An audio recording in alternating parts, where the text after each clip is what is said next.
खासगी ट्रस्ट की संपत्तियों का दुरुपयोग नहीं होने दिया जाएगा, यह कहना है सीएम शिवराज सिंह चौहान का। इंदौर में लोगों को संबोधित करते हुए सीएम शिवराज सिंह चौहान ने कहा, सुमित्रा ताई ने इस मामले को लेकर मुझे पत्र लिखा था। उसी पत्र के आधार पर हमने तय किया कि हजारों करोड़ रुपए की इन संपत्तियों का हम दुरुपयोग नहीं होने देंगे। जो भी दोषी होगा उन पर कार्रवाई की जाएगी। इस मामले में जांच के लिए 2 टीमें बनाई गई हैं। रेवेन्यू की टीम ट्रस्ट की प्रॉपर्टी की जांच करेगी। अगर प्रॉपर्टी पर कोई निर्माण हुआ है तो उसे वापस मूल रूप में लाया जाएगा, यानी कि अगर कोई ढांचा है, स्ट्रक्चर है तो उसे ढाया जाएगा। वहीं दूसरी टीम पुलिस की है जो EOW के साथ मिलकर ट्रस्ट की संपत्तियों में गड़बड़ी की जांच कर दोषियों के खिलाफ कार्रवाई करेगी। आपको बता दें कि हाईकोर्ट की इंदौर बेंच ने भी कुछ दिन पहले ही सरकार को निर्देश दिए कि खासगी ट्रस्ट की संपत्तियों को उनके मूल रूप में लाया जाए। इन संपत्तियों पर कहीं कोई निर्माण हुआ है तो उसे भी हटाया जाए और संपत्ति को मूल रूप में वापस लाया जाए। अब खासगी ट्रस्ट की संपत्ति जनता की संपत्ति है, उसको खुर्द बुर्द नहीं होने देंगे किसी भी कीमत पर, और जिसने गड़बड़ की उसके खिलाफ कार्रवाई करेंगे।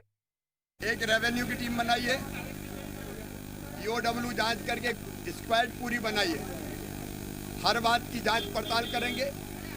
रेवेन्यू की टीम जो खासगी ट्रस्ट की संपत्ति है उस पर पोजीशन लेगी। अगर गड़बड़ की गई है, कोई निर्माण किया गया है तो उसको यथास्थिति में लाएगी।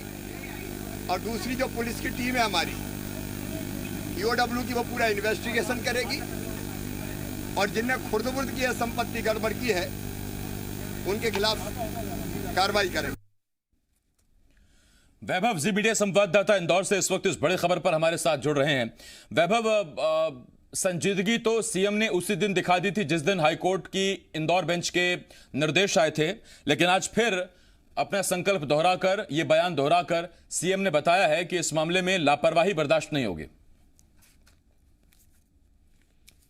देखकर ऐसा लग रहा है कि शायद सरकार इसी बात का इंतजार कर रही थी कि कब हाईकोर्ट अपना फैसला सुनाए। जिस दिन हाईकोर्ट ने, यानी 5 अक्टूबर को हाईकोर्ट ने अपना फैसला सुनाया था और फैसले के तुरंत बाद सीएम ने मंत्रालय में ही अधिकारियों के साथ बैठक की और बैठक के बाद 2 टीमें बनाई।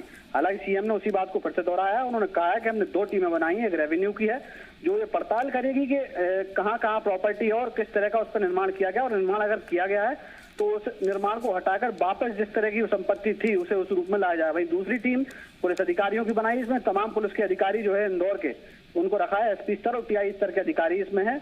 और इस SP की जो पुलिस की टीम है वो EOW के साथ मिलकर ये देखेगी कहाँ किसने गड़बड़ी की है और उनके खिलाफ कार्रवाई करेगी। सबसे गौर करने वाली बात आसिफ इसमें ये है कि गड़बड़ी केवल ट्रस्ट के लोगों ने नहीं की है।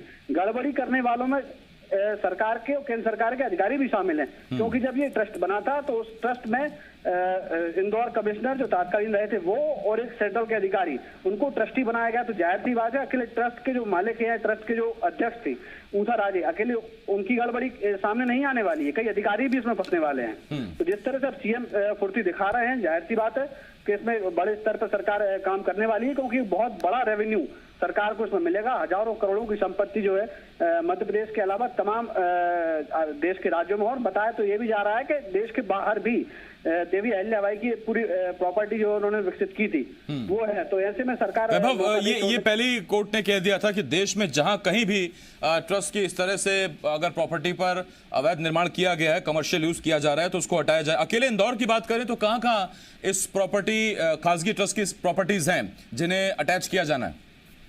देखिए आसिफ, इंदौर की अगर हम बात करें तो इंदौर में मूल रूप से देखा जाए तो करीब 50% यानी कि आधा शहर इंदौर जो कि अब या तो बेचा जा चुका है या फिर लोगों ने अतिक्रमण कर लिया है। तो वो इंदौर शहर की बड़ी बड़ी, चाहे अहिल्याबाई खुद महल देख सकते हैं, उसको जो धरोहर के रूप में मानते हैं। इसके अलावा कई बड़ी बड़ी इमारतें आज इंदौर शहर में बन गई हैं जो इस ट्रस्ट का ही हिस्सा है। लेकिन अब बहुत बड़ी चुनौती इस बात की है कि जो बड़ी बड़ी बिल्डिंगें बन गई हैं या जिन लोगों ने कब्जा कर लिया उनसे छुड़ाएं कैसे, क्योंकि खबर ये भी है कि जो ट्रस्ट के लोग हैं वो सुप्रीम कोर्ट का दरवाजा खटखटाने की तैयारी कर रहे हैं। तो ऐसे में उम्मीद ये भी लग रही है कि हो सकता है फिर से ये केस दोबारा सुप्रीम कोर्ट में चले या फिर कुछ और नया इसमें आए। बहुत शुक्रिया वैभव इस तमाम जानकारी के लिए। वैभव शर्मा, जी मीडिया संवाददाता इंदौर से इस वक्त इस बड़ी खबर पर हमारे साथ जुड़े हुए थे।